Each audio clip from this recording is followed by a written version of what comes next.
Merci beaucoup. Je propose à présent que nous tentions d'explorer plus en détail ce monde fascinant qui pouvait exister avant le Big Bang. Un monde où les particules ordinaires n'existent plus, bien sûr. Vous allez le voir, elles pourraient être remplacées dans un scénario par d'autres choses extrêmement surprenantes. Pour en avoir le cœur net, nous allons donc tenter d'explorer ce monde inconnu et formuler une hypothèse. Comme nous l'avons entrevu, dans ce monde, notre réalité n'a plus cours. Plus rien de ce que nous connaissons n'est mesurable, le mètre s'allonge ou se rétrécit, une seconde peut durer un siècle ou au contraire une éternité.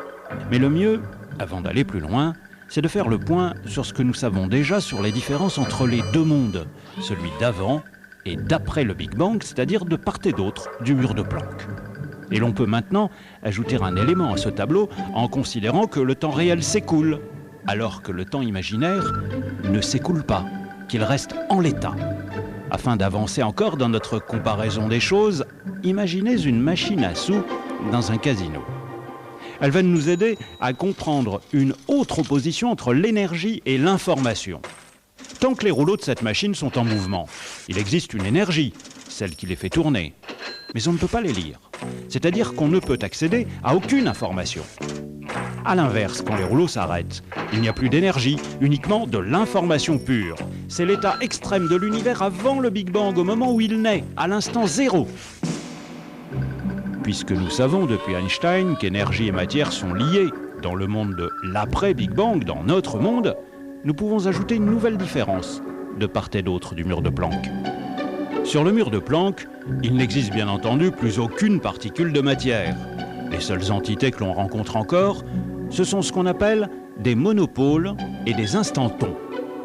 Mais de quoi s'agit-il ?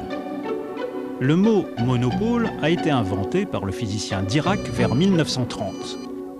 Dans notre cas, on peut se les représenter comme des bulles de savon de couleur rouge qui gonflent progressivement et dont la surface présente des images en mouvement comme un film qui passerait sur un écran en forme de bulle. Ces monopôles sont les briques fondamentales de notre monde réel. Ils contiennent le temps qui passe, l'énergie, le mouvement. Mais aux côtés des monopôles gravitationnels, on trouve également les instantons. Ce mot a été créé en 1975 par le prix Nobel de physique Gerhard Toft. Ils ressemblent également à des sphères, mais contrairement aux monopôles, ils ne changent pas d'échelle. Ils sont figés. On peut les comparer à des boules de cristal de couleur bleue. Tout comme les monopôles, les instantons contiennent chacun une image de l'univers. Mais la grande différence est que cette image est figée, car pour les instantons, le temps ne s'écoule pas. Il n'est pas réel, mais imaginaire pur. L'instanton ne contient pas d'énergie, mais de l'information. Chez les instantons, notre film ressemblerait plutôt à un album photo. Si l'on regarde d'un peu plus près notre cône d'espace-temps, que voyons-nous ? Sous le mur de Planck, une zone qui s'étend du mur à la véritable pointe du cône. Nous allons entrer dans ce que le physicien John Wheeler appelle l'océan quantique. Là, le monde d'avant et celui d'après le Big Bang se mélangent. Le temps s'arrête, repart, le mètre ou la seconde s'allonge, rétrécissent, l'effet peut précéder la cause et la flèche atteindre sa cible avant d'avoir été tirée. Le mur de Planck est au-dessus, après le Big Bang donc, c'est le domaine des monopôles. Puis à mesure que l'on s'enfonce sous le mur de Planck, les monopôles voient leur espace progressivement occupé par les instantons. Et plus on descend, plus les instantons sont nombreux, jusqu'à être aussi nombreux que les monopôles. Cette sorte d'équilibre, c'est ce qu'on appelle l'état KMS, du nom des trois physiciens qui l'ont mis en évidence, Kubo, Martin et Schwinger. Cet état KMS établit une relation entre le temps réel et le temps imaginaire, entre l'énergie et l'information, entre l'évolution d'un système en mouvement et l'état d'un système fixe, comme le confirme d'ailleurs le professeur Jacek. La définition de l'état KMS, il s'agit essentiellement d'une définition mathématique d'un équilibre.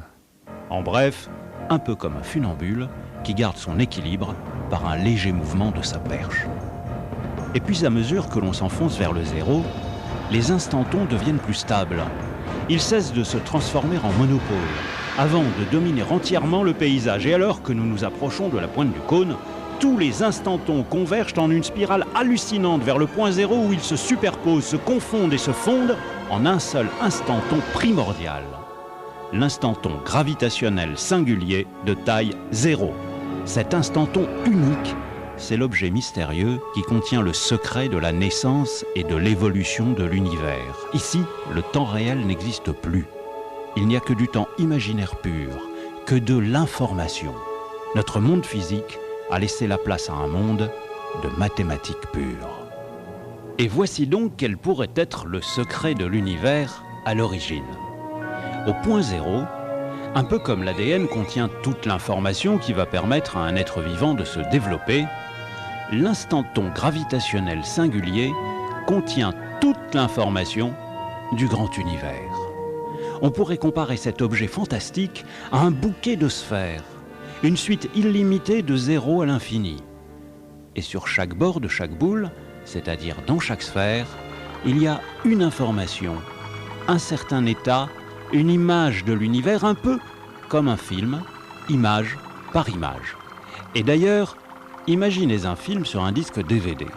Pour comprendre l'intrigue, il vous faut introduire le film dans le lecteur, suivre les aventures des héros dans le temps, depuis le passé, le début du film, jusqu'à l'avenir, la fin du film. On est obligé de s'installer dans le présent, le moment où l'on regarde le film. En d'autres termes, les événements sont distribués hiérarchiquement du passé vers l'avenir sans que cet ordre puisse être violé. Si vous commencez le film par la fin, l'histoire deviendra tout simplement incompréhensible. Or, qu'est-ce que contient le DVD sinon du temps imaginaire?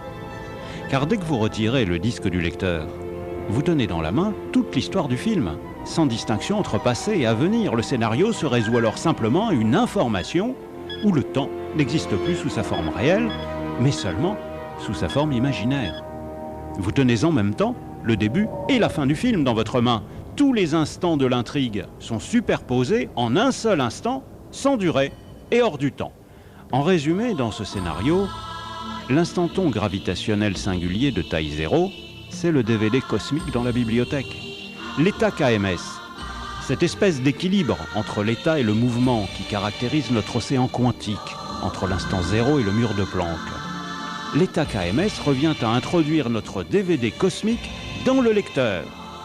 Enfin, au mur de Planck, on appuie sur la touche lecture, c'est le Big Bang. Le grand film cosmique peut enfin commencer et la suite, vous la connaissez.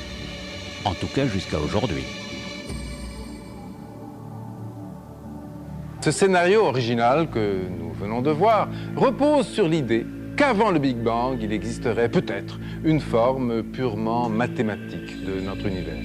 C'est-à-dire qu'il existerait une sorte de code, un code cosmologique, comme il existe un code génétique pour les êtres vivants.